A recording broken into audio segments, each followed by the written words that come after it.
This episode is brought to you by Indie Film Hustle Academy, where filmmakers and screenwriters go to learn from top Hollywood industry professionals. Learn more at ifhacademy.com.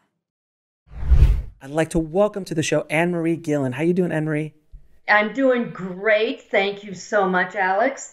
I just have both of my vaccinations and passed my 2-week incubation period, so I'm almost normal. Almost. My wife and I are just almost there. We're in the go F yourself category right now, but we're almost to the edge. We're like, and it's so sad for us because we're just right on the border of like, no, not yet. But as of this recording, in about a week or so, we should be able to jump on. Beautiful. So it's been a crazy, it's been a crazy year and change. It has affected not only the world, but it's just thrown our business upside down in the way we do business, as the way we consume content, as the way we release content. I think the ripple effects of what has happened in our industry will be felt for years to come, from the theatrical experience to streaming. I'd love to hear just really quickly what you think of where we are right now and how you think this is all going to kind of shake out, because we're in the ripples still. We're not out of the ripples. We're still in the ripples. Yeah, absolutely. But I think more than anything is, especially with how we consume, I think was because of COVID, was just launched very quickly 5-10 years ahead of the game plan. But it's where we were always headed. So that didn't surprise me too much.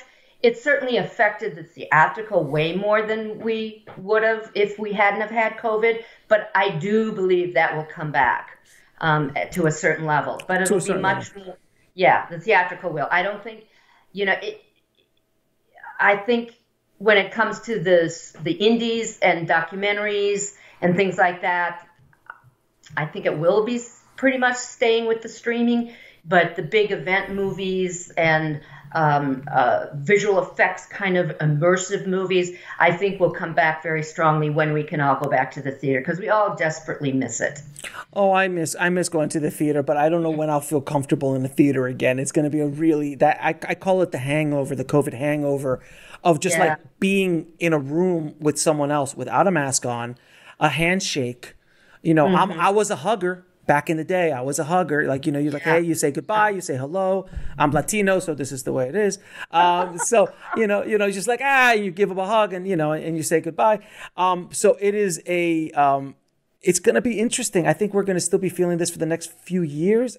I don't think the theatrical experience will ever come back to its height prior. And it's been going down steadily. I mean, if it wasn't for Marvel, take Marvel out of the equation for the last decade. Oh, yeah. Take Disney and Marvel out. But why the numbers have stayed up is because the cost of the ticket has gone up. Right. It's inflated. The admissions have been slowly, kind of steadily, just ever so slightly going down. So it's going to, I don't think you'll ever come back up. I think it'll eventually turn into a Broadway scenario where it's event films only, right. Like I'm not going to the theater to see a comedy right now. Like, it's not really necessary, but I will go see an event movie or big action extravaganza or something that's cinematic, like Joker. Even though Joker wasn't a huge blockbuster, like action packed, it was essentially Taxi Driver. but it was cinematic.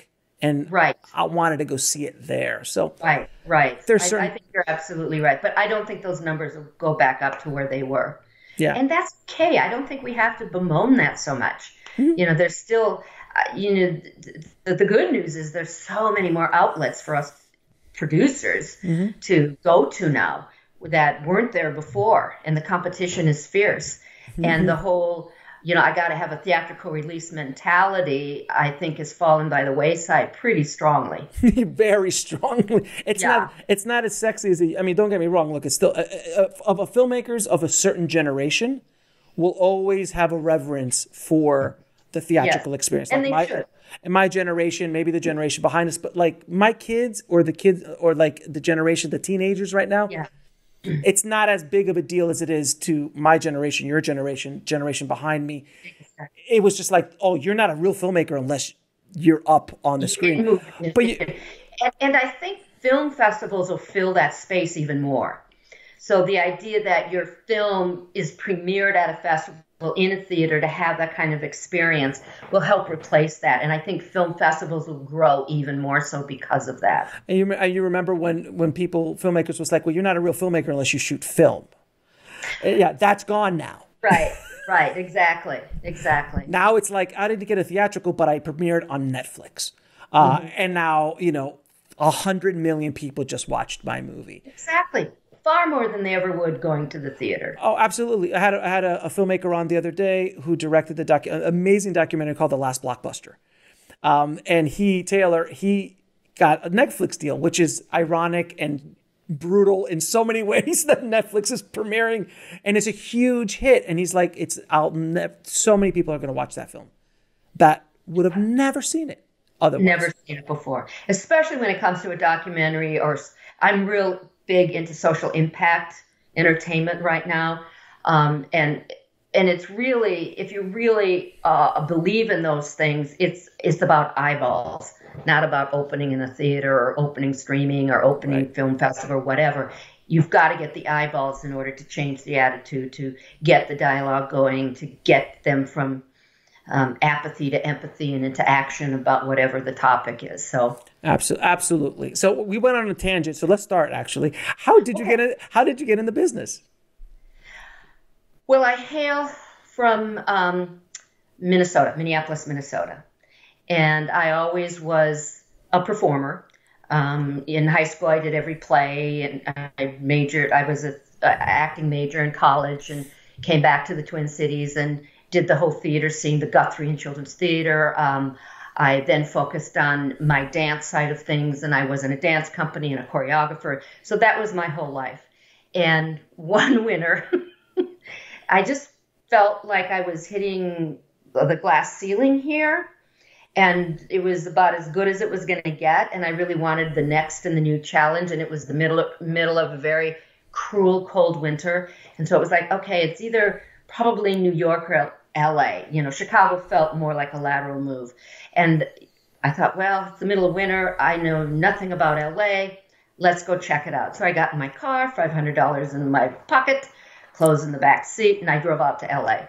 I didn't have a job. I didn't have a place to live. I didn't know anybody. My mom called her cousin. They let me stay there, and that's kind of started the whole thing. And when I first landed in LA, I got my agent and tried to do the whole acting thing, but I began to realize very early on that being a producer was where it's at, because then you have more control over your life. Yes. And, at least you can be working on things and making things, rather than as an actor, you're always waiting for somebody to hire you. Or give you permission. And, giving permission to do my work. And actors in Minneapolis were very, still are, revered.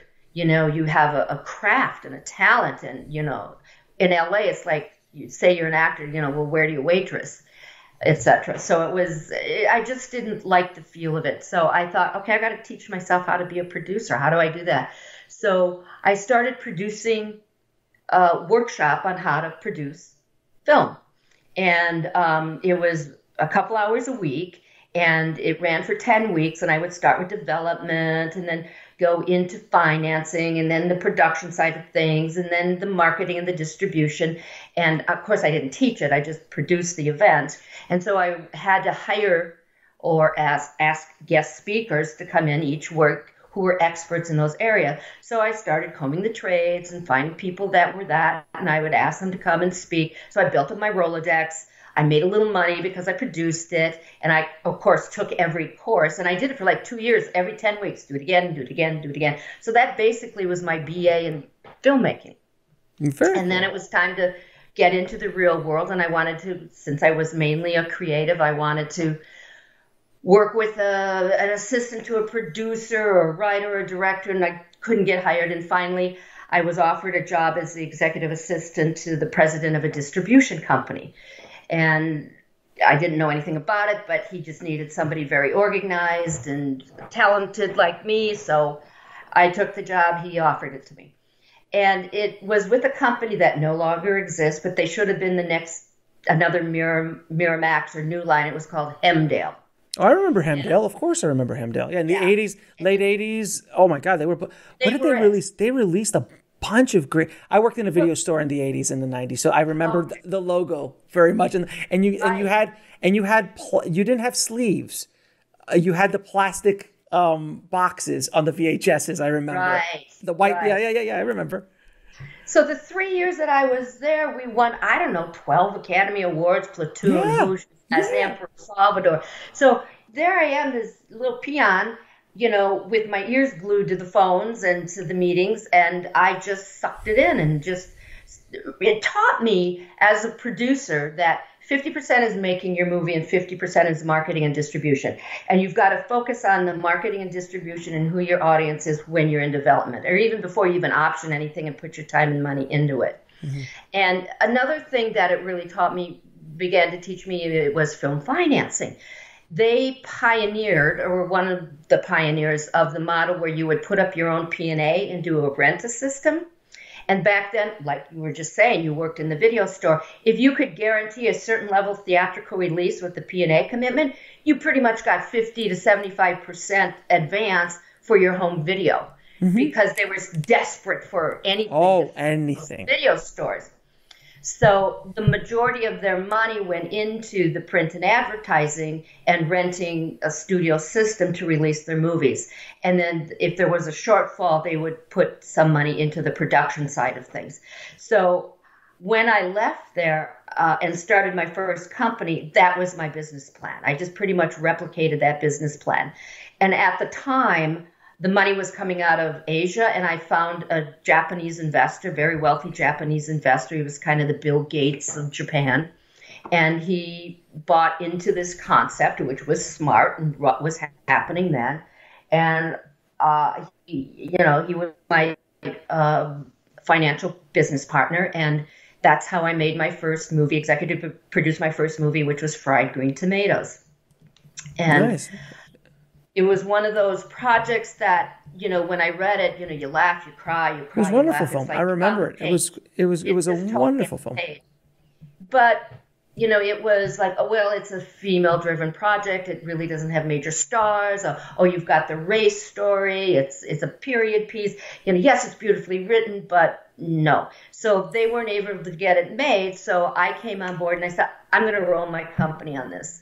And because we could get and then we went to Universal for the theatrical release, doing a rent-a system with me putting up the P&A. And eventually, when they started seeing the dailies and everything, they went back and renegotiated, bought us out of the P&A position, Right. and the rest pretty much is movie history from there. Yeah, that was released by Universal, if I remember correctly. Universal, Yeah, yeah. so that was a big. I remember that was a big release. It did very well at Oh, at our video store. It did very well at our video store, our mom and pop video store. it's still doing very well. It's amazing that To this day, yes. to this day it's still probably you're getting Yeah. nice residual checks Yeah. coming in. So that's remarkable. Now you also That wrote was my MFA in film. you wrote a book called The Producer's Handbook, right? It's called The Producer's Business Handbook. Okay, And I think it's in its fourth, edition, fourth. third edition. I forget, but yeah. So it basically, through all this, there, by putting that course together, by being at Hemdale when I was, and by having to do this business plan and all this financing, I had to learn it all. Nobody taught me that, and it's really hard to learn it even in school to this day, the financing side of it. Very much so. So throughout the years, I just had to, educate myself to this. And I remember when I was at Hemdale, their in-house attorney left. And so I said, well, I'll sit in all the meetings and take the notes. So in all the legal meetings, I was there, and I would just quietly take notes. And then I'd call my dad, who was an attorney, and I go, Dad, pro rata, pari passu, how do I spell it? What's it mean? And, just began to learn the language of film financing. And so once I became more of an expert in this arena, I thought, I don't want to, it shouldn't be that hard to get this information. So, put this book together with John Lee. He had written the first edition, and we did the second and third. And it's, with what's gone on in the last 3 to 5 years, we still need to do another edition to keep it up to date.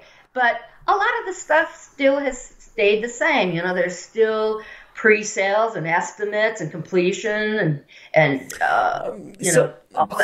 So I yes, there is certain things that have stayed in place, but in today's marketplace, from my experience in the business, the sales and the distribution side of things, sales have just really dried up in a way that, when I say dried up, I mean it's like in the 80s, people were printing money. In the 90s, in the early 2000s, all just like Sniper 7, yes, just put out Sniper 7.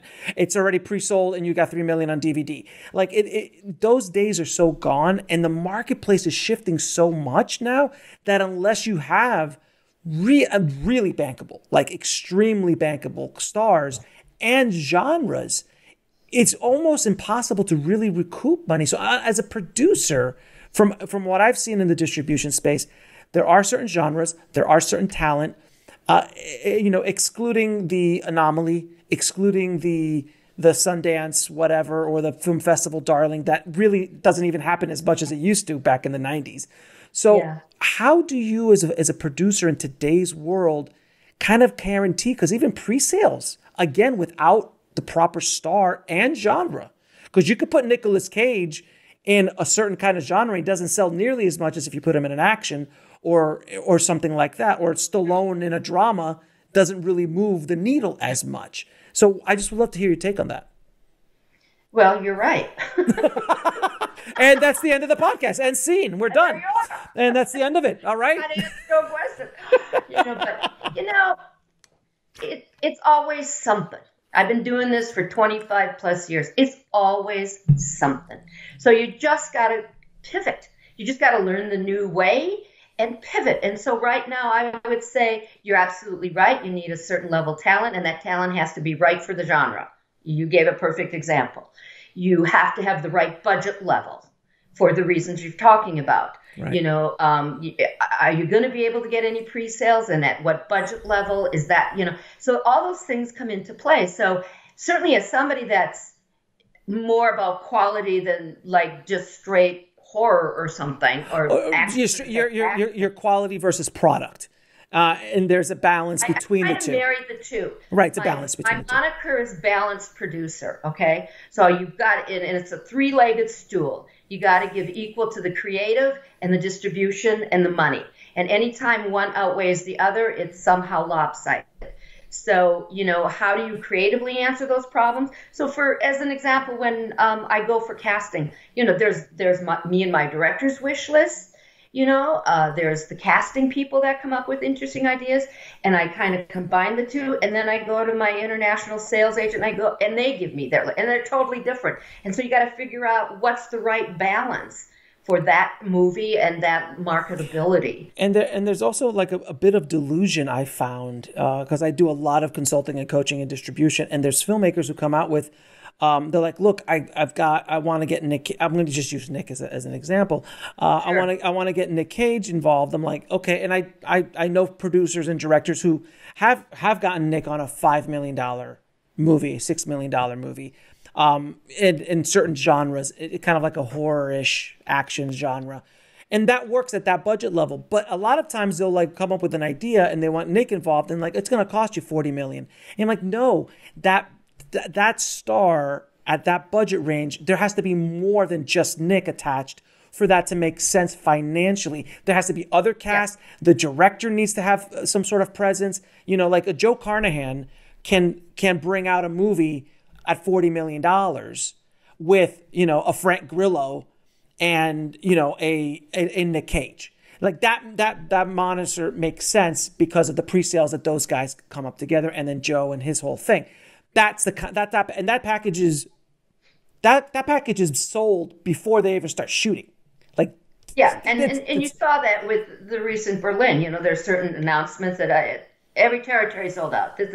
And whether you know what the movie's about or not, you just kind of, like you said, you see the package.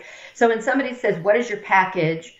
That's what they're asking for. And it's so important that you understand what the finance plan needs to be, what the budget level needs to be, what level cast it is, where the genre fits in the marketplace. Right. And they all have to meld together in the right, perfect, magical combination. And I've been doing this 25 years. I don't rely on my opinion. I get a casting director's opinion. I get the international sales agent's opinion. I get, I work with them and what are the estimates and, cast and how does that, and diversity now is another huge thing, which is wonderful. I mean, one of the most recent conversations I had was with the sales agent as we're going to have to replace one of our people. And it's all, give me diversity. And it doesn't need to be a big name, but it needs to be diversity. And, it's interesting. So I've got Native Americans, I've got, Asian, and it's really wonderful to be able to give, to really cast that way with those opportunities. But I think before, like again, in the 80s and 90s, you could be a sloppy producer, meaning that you could just kind of like, you had such a cushion that money was almost guaranteed if you had just this or that, and you didn't really need to be that good. Honestly, because I remember the movies that I saw in the video store in the 80s and 90s were garbage, and they were making bank. And when DVD showed up, I mean, my God, the money was just flying. License to print. I mean, it was just literally like I always use Sniper 7 as an example because they made so much money with the Sniper franchise, and they were bad movies. But they brought Tom Berenger out every few years, and they're like, here's a mill, let's go do this. And that's one thing. And then another thing is too what makes sense today. So let's say right now, a certain actor is hot. Well, when you started that movie, he might have been hot, but something might have happened in the next 12 months. And a perfect example is I had producers. I won't use the actor's name, but a lot of people I've spoken about this actor before. Nothing against the actor. He's an actor who works a lot. And he's not a huge star, but he's a name and a face. And he's bankable to a certain budget. But he made that year 17 movies. So when his movie came out, in the marketplace, he'd go to distributors like, I already got 3 of him. I'm good this year. Like I already got, he's diluted his value, and the producer was there holding the bag. So there's that whole thing. Because if tomorrow morning Nick comes out and makes 30 movies next year, which by the way, Nick Cage could possibly do 30 movies, his value in the marketplace might, I'm not saying he doesn't do that many. No, but he could dilute. That happened all the time, where people just do too much. But there are still sloppy producers, but the sloppy producers are not making the money back for the investors, and they're just taking, a lot of innocent investors, and taking their money and running, and knowing they're not going to be able to, get their money back. But, it just drives me crazy. It's why investors think this is such a high-risk, horrible business to be in, because so many sloppy producers, or not just, just kind of pie in the sky, just I got to make my movie, and they're not the balanced producer, and they're not understanding what the audience is and what the market will allow, and trying to keep it all in check. Oh, the delusions that are out there with filmmakers and producers sometimes is like, look, if you want to make an art film, make an art film, and I made my first film for $5,000. I sold it to Hulu. And I sold it to Hulu. I licensed it to Hulu, sold some foreign territories with it. It was fantastic. It was an art film. It was an experimental film. I didn't really know what it was like. How is it going to turn out? But at that budget level, who cares? But if I would have made that for $200,000-$300,000, it would. You can't. There's just a balance of, again. There's that word again. Balance of what you. If you want to make art, understand that there's a value attached to that art. Right. And there's nothing wrong with that. Nothing at all. You may get lucky and it may go through the roof, and that's great. But, you need, another big term for me is risk mitigation. Yes. If you want to talk to investors or financiers or funders, that's a good term to use.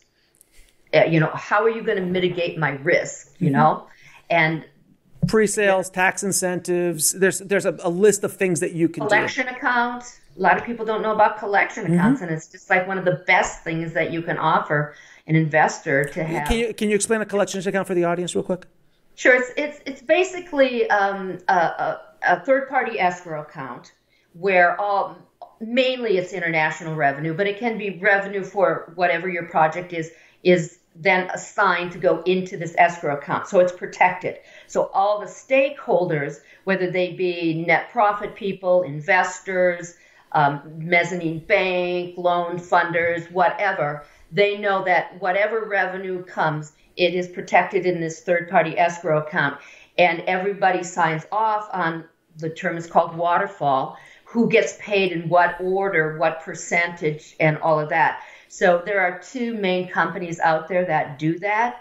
Vintage House, I've had them on the show. They're wonderful. Okay, and Freeway Entertainment. Mm-hmm. And Freeways probably would do more lower budget movies than Vintage might take on. So if you're in a lower budget range, I'd start with them. And they'll take, sometimes if it's a really low budget movie, they might take a fee off. You don't pay them up front, but the first revenues that come in, they might take a fee, and then it's 1%-ish area, or they just start at the 1%. And the first thing that they put aside is residuals, the potential residuals that are going to be for unions. Yeah. So when you go to become a signator for SAG, if you have a collection account set up, that can help you with putting up those very large residual bonds, etc., because they know that it will be paid because they're holding that money for you. Plus, it protects all the stakeholders. So it's just a win-win all the way around to have a collection account. Yeah, it is. It's wonderful. You'll hear the word CAM, collection account manager, etc. It's one and the same. Yeah, it's. Well, I have to ask you now, like, how do you? Well, I wanted to ask you first. How do you raise development money? Because that's the hardest money because there's no guarantee that there's anything even going to get made. So you're just basically rolling the dice as an investor, going, "Hey, I like this book that you have. We're going to develop it into a screenplay. I'm going to help you develop it into a screenplay. I'm going to get a piece of the action once this movie gets made." But how do you raise that kind of money? Well, again, it's about being very balanced in your approach. You use the very common term, it's the highest risk of all the money. And I don't know if I would agree with you there. It's the lowest amount of money. It is. If you risk manage it properly, it's not the highest risk. What you just talked about is making this movie for, $20 million. And that's a lot of money. And I guess you're right. So I think that might even be a higher risk. But to answer your question specifically, producers nowadays are totally expected to come with a package, which means you need a powerful screenplay. You need to be able to hire legal, hire a casting director, do budgets and schedules, hire a UPM line producer if you don't do that yourself. All these, beautiful lookbooks and sometimes sizzle reel or rip-o-matics and all pitch deck, yeah. And it all takes money. Pay the writer, and totally on the producers now. Whereas before you could go, I've got this great IP, this book, and companies would jump. Not so much anymore. So you've got a couple of different options. One is to go to a company that already has development money or a first look deal with a network or a streamer or whatever. So for instance, if it's a great book that you're going after and a really powerful lead, interesting role for an actress of a certain age, I go through Variety Insight and find out who's got deals at all these different streamers or networks, and the actors that would be right for it. I do my research to make sure that they have a real production company. Many just have a name, where you want to be sure there are people there that they have a partner, they have a creative executive, and then I try to pitch the creative executive, and then they would bring it to their first look. So that's one model, and you can do that with directors, writers, showrunners, actors, etc. Then, and the toughest model is you do it yourself. Yeah. And you bootstrap. You bootstrap it. And I'm sure we've all done that on some level. And then there's put the proper business plan together and get a development fund together. And you really have to, again, risk mitigate the approach. So the way that and it's really spelled out a whole chapter of it is in the book about development financing. and you want to do it in steps. Okay, so you put together a finance plan or costs of what you think you're going to need. So there's legal, there's the writing of the screenplays, there's the casting director, there's the UPM, there's visual materials, there's all that line item stuff.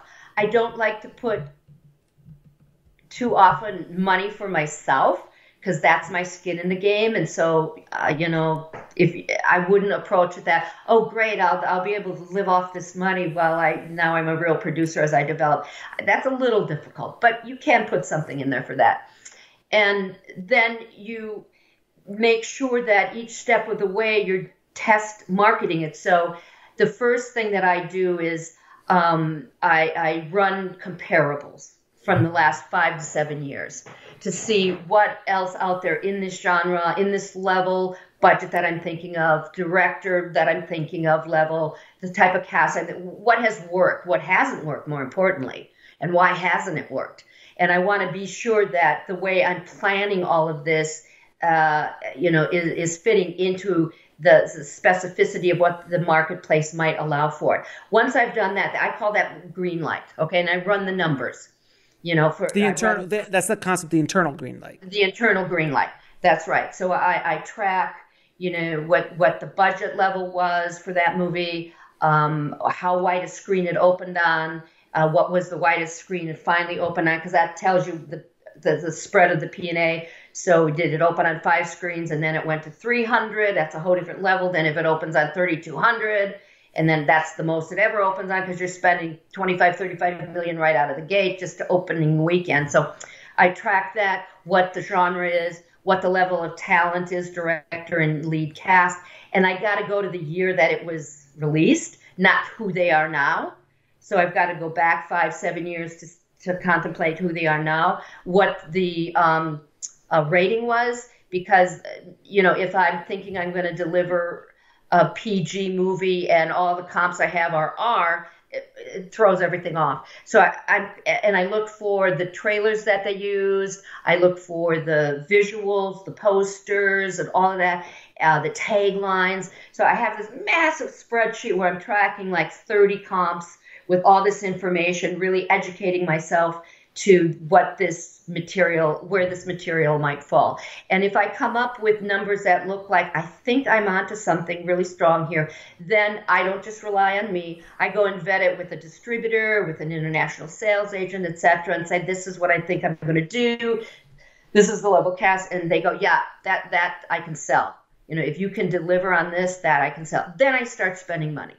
But if I get no's in any one of those places, I stop and I find a different property that's going to get me yeses. And can you just tell everybody really quickly, with these plans and these packages, a lot of times they use comparables to other films. So I've seen this way too many times, and please tell people to stop doing this and disagree with me if you like. If you're making a horror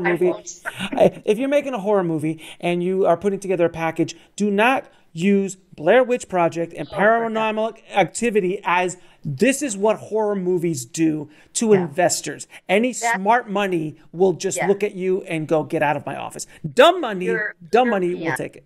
Yeah. Dumb money might not, but it just shows me you're a peon, you don't know the business.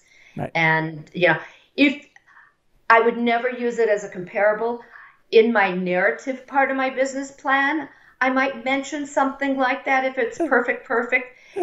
But I would never use it in my financial comparables, because it's wrong. It's anomalies.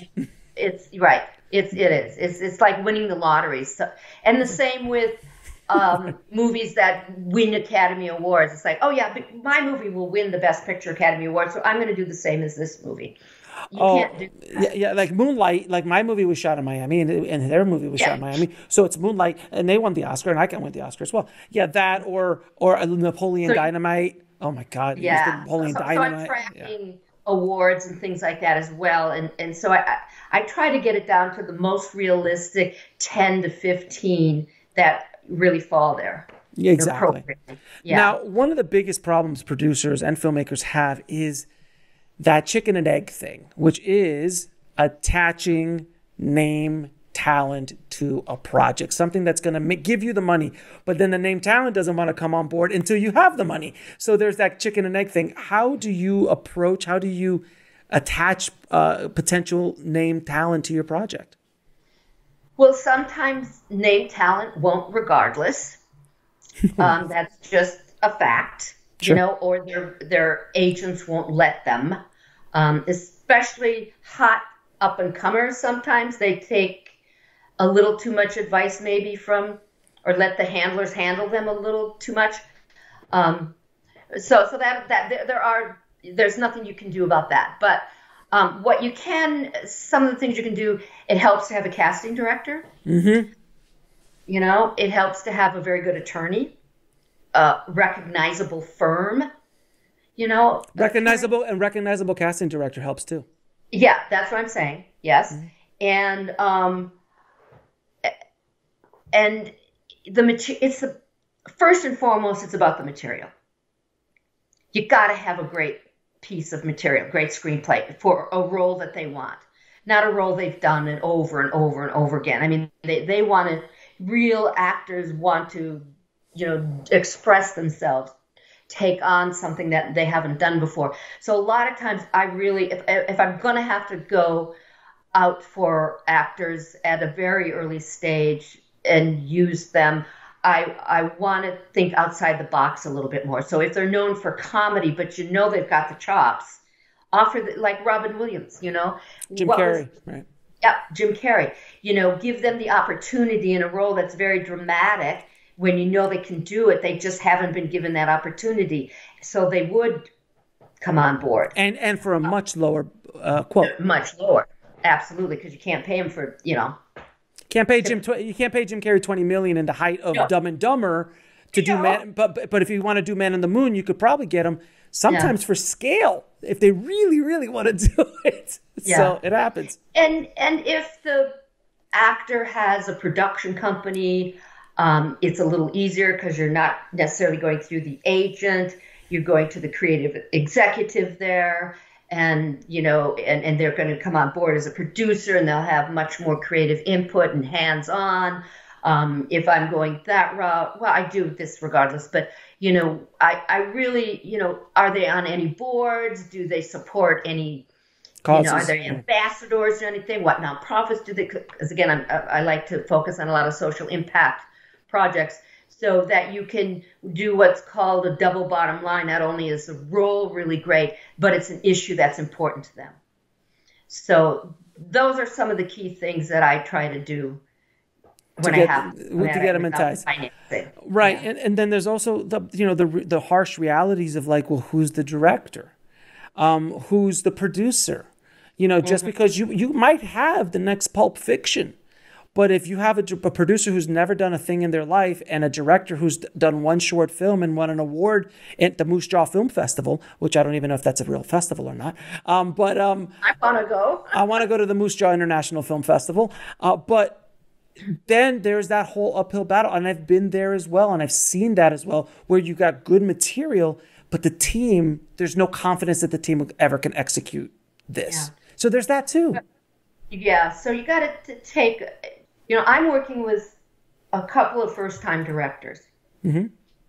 And I believe in them 250%. And they're great in a room, in a pitch. They can speak their passion and vision, and you're on board. You really, and they've spent the time to put together the right materials to visually showcase what they can do. Mm-hmm. So if you're going to take on something with the first-time director as a producer, they need to be of that caliber, because you do have a bit of an uphill battle. And you've got to be sure that once they get in the room or the Zoom or whatever with potential talent, that they're able to close them, and they're going to say, I'm going to feel confident in your hand. You know what you're doing. Right. And a lot of times they are writer directors, so the material, they can speak to the material better than anybody. And that's also, if you can be a writer director, that's honestly the only real control you have as a director, especially if you're first time. Unless you own the property all out, they can replace you, they can throw you out under the bus so quickly. And I've seen it happen where the writer gets onto a producer and the producer's like, I got Nick Cage, but Nick can't work with Bob because Bob's never directed anything. But Nick's got a director who he's worked with a bunch of times and he wants to do the project. This is the reality of the business. So it's really important that as a producer, you have those tough conversations before you go out, technically, legally get into business with this writer, director, or writer. Mm-hmm. It's, you've got to understand. I mean, where do you stand?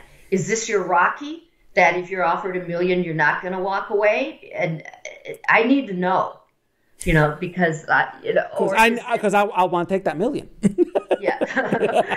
Or is this something that if you were bumped to a producer and you got credit and you got your piece produced, but you couldn't direct it, would you accept that? And sometimes there are yeses and sometimes there's no. And I will move in either case, depending on how I feel about that situation or that particular person. But you need to know that going in. You don't want to be surprised later or get stuck later at the mercy of. Yeah, no Unless question. You made that choice and you knew it going in.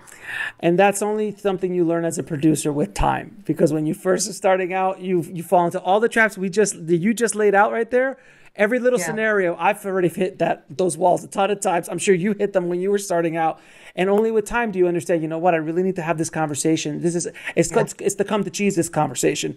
Like it's like, look, this is the reality of what is happening. And my whole world of Indie Film Hustle, my whole universe is all about giving you the hard facts and truth, because I'd rather you hear it from me than when you're sitting in a room and someone just pulls the wool right from underneath your feet, the rug underneath your feet. Would you say? I always say this, and I'd love to hear if you agree.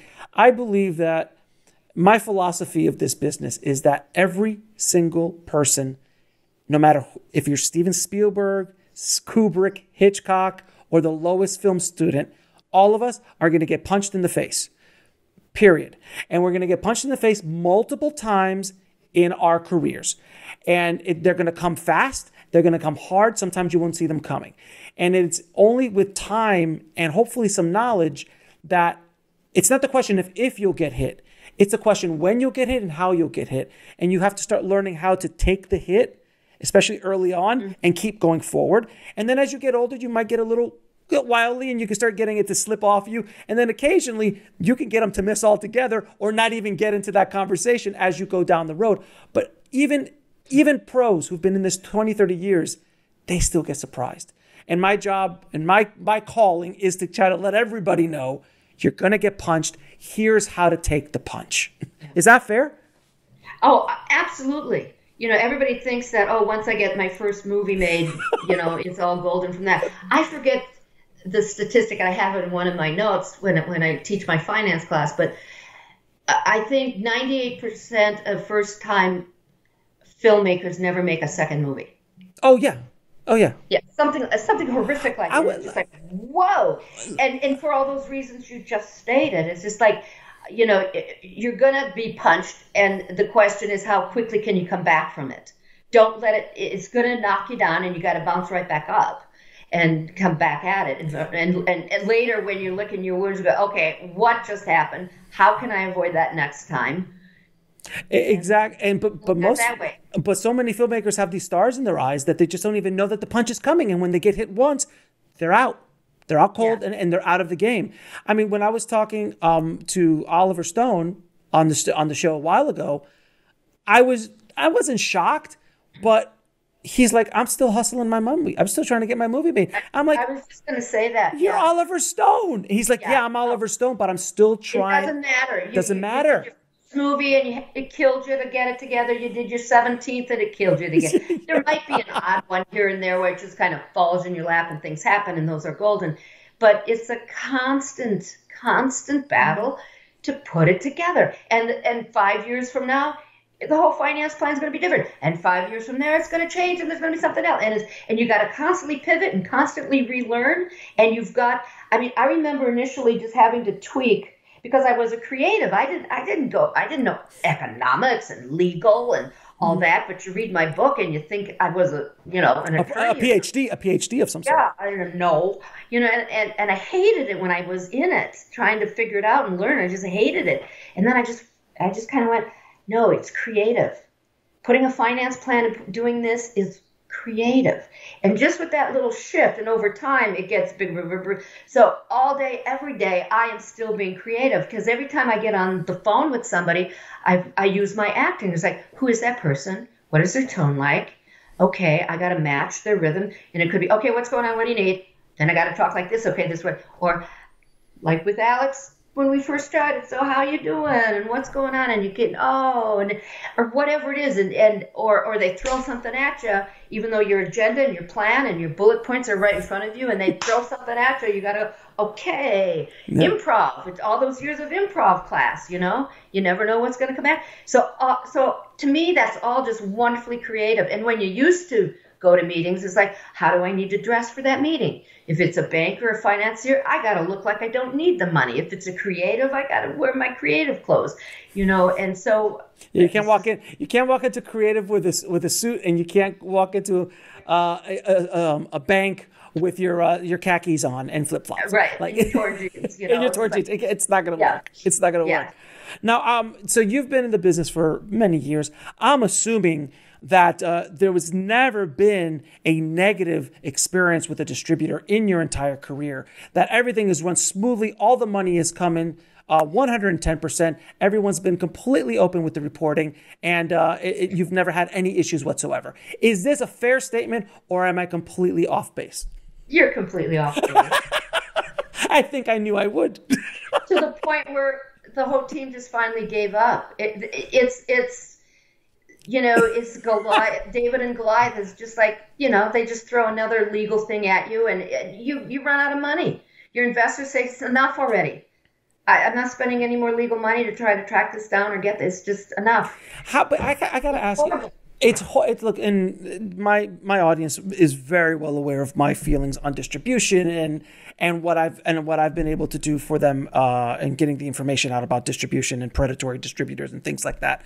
But I have to ask you, like, the whole concept of the Hollywood accounting, which is basically started in the days of Chaplin. I mean, this started early. I mean, United Artists was created by Pickford, Chaplin, and Fairbanks because they were getting screwed by the studios. So this whole Hollywood accounting thing, and how distributors do not, and I'm not saying all, but a lot of distributors, unscrupulous distributors, will do things in their numbers to make sure that you, the producer, or you, the filmmaker, never see a dime. How is this a functioning business? Like, is it just purely because there's fresh meat that constantly is coming in to replenish the old meat that's just exhausted of just getting ripped off? Or investors? Is that how the system works? Because in any other business, if you were in the cookie business and, you all of a sudden, I sell 5,000 cookies and I'm like, sorry, I really didn't sell 5,000 cookies because the chocolate chips, they got more expensive and all these guys, like, that doesn't happen in other businesses. And sure that does, but not at that level. So blatant that there's a name for it. And there's, and really quickly, the whole thing with the Me Too movement, which was the casting couch. It was a punchline. It was a joke. It was part of this fabric of the industry. Like, if you want to get it, you got to go on the casting couch. That whole thing was business as usual for way too long. I feel that what's going on with distributors is the financial version of that kind of abuse, because you're just being abused financially. You just said, we just gave up. So, I'm sorry, I threw 1,000 things at you. What do you have to say? I went on a rant. I apologize. No, that's fine. That's fine. And that's as old as the hills. And, you need a really good attorney. Yeah. And the profit definitions, or the net profit definitions of studios, distributors sometimes can be 30 pages long. It just gets ridiculous. So ridiculous. For that reason. So that's where a really, really smart attorney can at least be helpful. It's why a lot of people pay so much money up front, or try to get as much money up front as possible. Because you'll never get anything else. It's why they ask for gross position. It's why they ask for box office bonuses. So they can see what which is a little difficult now because the theaters have crashed and burned. It's why you see the streamers paying these big hefty amounts, because that's all that ever is going to be there, because there is no other window or back end or whatever. It's just the way it has been. But we're due for a change. We're due for something. Something has to change. Yeah. And I don't know what that technology will be, what that system will be, but something has to come. The system is already stressed, like the distribution system. COVID has it was already, look, when I went to AFM in 2019, I was like, I was walking around. I was like, gee, it's just a bunch of dinosaurs. Like, I mean, I'm walking over corpses. I mean, it was really bad. And it's just kept going down. So nothing against AFM, but just the marketplace has changed so much in that space. So I feel like there's so much stress on the apparatus of distribution. And now COVID just put it more. It will pop. I feel something's going to come crashing down. I think the next economic downturn, something. Yeah, but you got to watch the word distribution is such a large, all-encompassing entity. Correct. I think you're more talking like theatrical, and then it leads into something else. No, I'm talking about the whole, like the apparatus. But if you go to a Netflix, if you get a deal with a Netflix or a Hulu or Amazon, you get too much up front. You sold it for whatever million, and you're done. And non-studio. I'm talking about non-studio distributors. Okay. Is what I'm talking about. Yeah. I just want you to be clear, because it's such an all-encompassing word. And that's another reason that I like having a collection account. And it doesn't help so much on the domestic side, but certainly on all the international, because your sales agent, in your agreement with your sales agent, it says that any monies, that are collected will not go to them, but all the distribution agreements with all the different distributors in France and Germany and UK, when they do the agreements with them, it says that all monies due, minimum guarantees, overages will go into this account. So it never goes to the sales agent. It goes right there. And we talked that through in the waterfall and how it's all protected. Right. So that's another reason how you can risk mitigate some of those issues. But then if the distributor in Germany doesn't want to pay, what are you going to do? You're going to go sue? Then that's pretty tough. But again, the collection account people, they know all those distributors, they can help track that and deal with that for you, etc. So there's ways around it, but it is a very slippery, shark-infested situation where you really need to understand the navigation of it. I remember I was talking to a filmmaker at AFM. They came up to me and they're like, "Hey, I got a deal." I'm like, "Great! Like, we just got a $30,000 MG." I'm like, "Well, that's fantastic. What was your budget?" They're like, $150.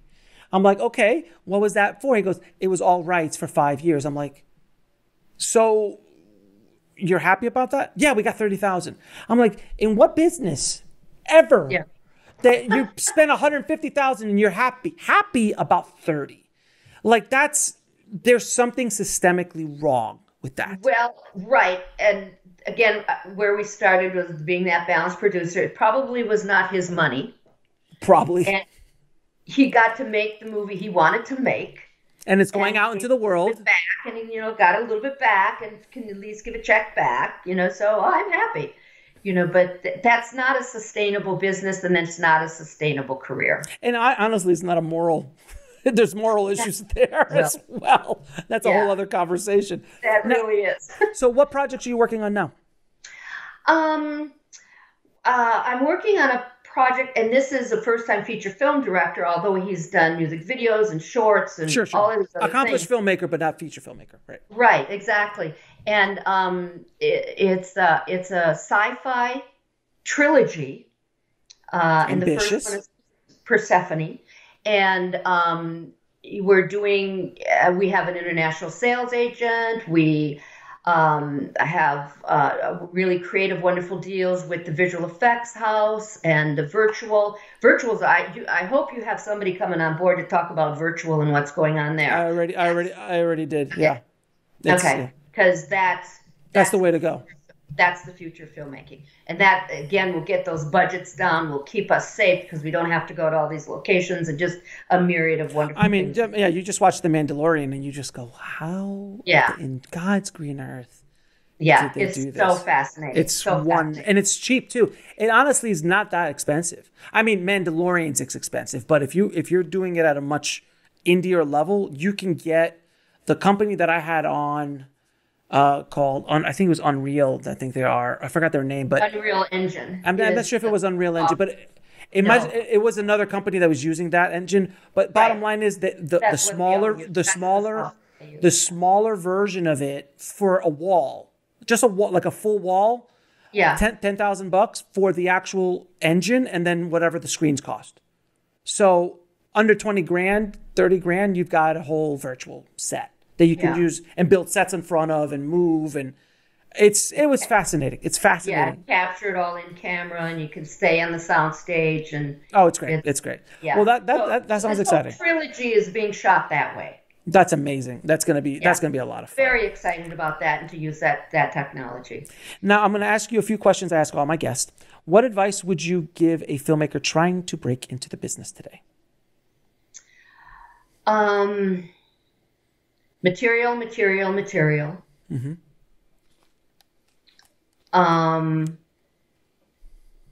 If you spend any of your own money, even the most important thing is to have a good attorney. Yes. So when you have any money, development money, your money, whatever, have a good attorney and make sure that whatever agreements you're doing are locked, solid, chain of title, option agreements, whatever, work for hire, writer agreements, make sure you have an attorney dealing with that. So many times I see people, they get a template from a friend and they just kind of change a few and get in a lot of trouble later down the road. And you can't give up. I mean, what we were talking about, it's take the punches, keep moving. And bring partners in to, like you said, first-time producer. I've never done that. We'll find a partner who has, that believes in the material like you, and that you legally, moral compass-wise are on the same page and can go down that road together. I've done that a lot in my career. Sounds good. Yeah. What is the lesson that took you the longest to learn, whether in the film business or in life? It's not about me. Wow, that was a quick answer.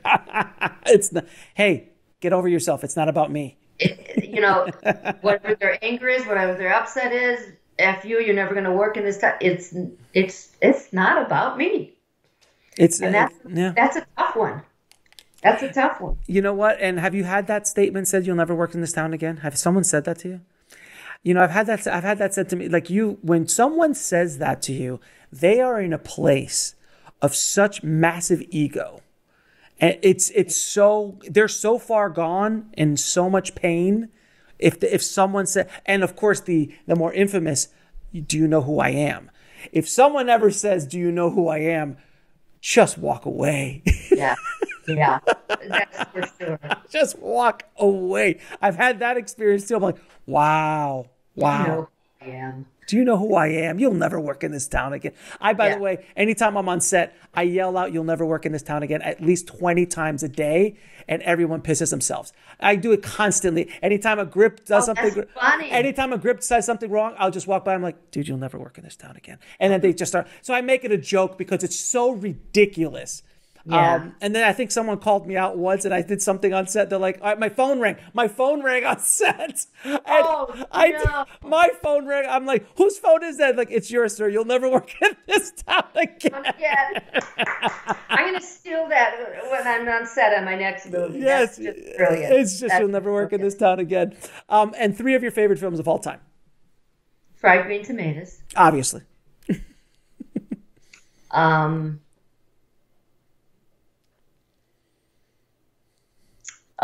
I'm such a Singing in the Rain person. Okay. Just because I was directed musicals and actually that was my first goal coming out here was to do musicals. And I haven't done one yet. Well, the market's it's a little rough for the musicals. Not as much as it used to be in the 40s, in the 30s and 40s. Yeah. And something I just saw this year that I watched it like 3 times just because I was so enthralled with it, and it was the trial of the Chicago 7. Oh God, that was Aaron Sorkin and the writing and the acting and the history and how it spoke on so many levels, and it was just to be able to do something like that and leave that kind of legacy and help the dialogue. right now for the whole United States. I thought was just timing was brilliant. Timing was, and he said that, he goes, 5 years ago this wouldn't have worked, but in today's environment, I got greenlit. So that's right. Yeah, that's right. And where can people reach out to you if and find you online? Well, they can go to my website, GillenGroupLLC.com, and there's a form to fill out. I think it probably even has my email, etc. I'm pretty easy to find. Okay. I'm not hiding anywhere. Well, and I'm really nice about talking to a lot of people or helping people. Yeah, I really take that pretty seriously. I mean, I can't do it all day, every day, obviously, but people that know me know that they can always pick up the phone and pick my brain and sit in on a call with them that is difficult for them and translate it for them later, what it meant and all of that. So I try to do that because it was such a hard journey for me, and nobody should have to struggle that hard to learn it and get it. Amen, sister. Amen. And it has been a pleasure talking to you. Thank you so much for coming on the show. I appreciate it.